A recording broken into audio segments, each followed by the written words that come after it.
Ils sont 4 associés et sont à la tête de Glace Ariège.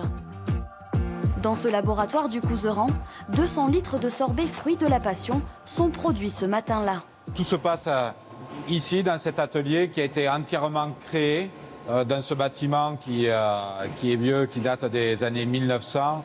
Il y a eu d'abord du fromage, ensuite des confitures.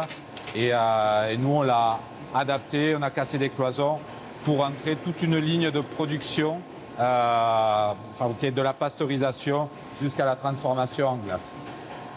Outre les parfums stars, la marque mise sur des recettes 100% locales. Eau de rose du Mas d'Asile, sapin, sève de bouleau. Le lait et la crème proviennent aussi de fermes ariégeoises.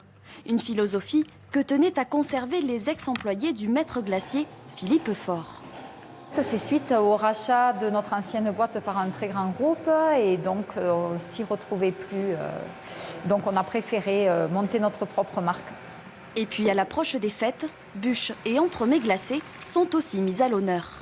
Là, je suis en train de faire une bûche chocolat insert cacahuète. Et à l'intérieur, il y a aussi un peu de caramel et des éclats de cacahuète.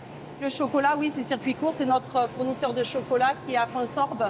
Les produits sont vendus en épicerie locale et livrés partout en France.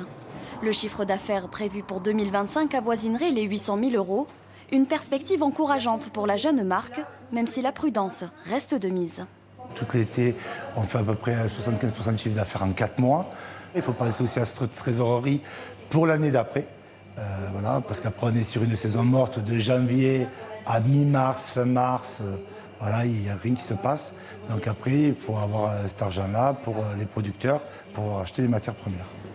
Géranium et verveine, bientôt en parfum, feront frissonner les papilles.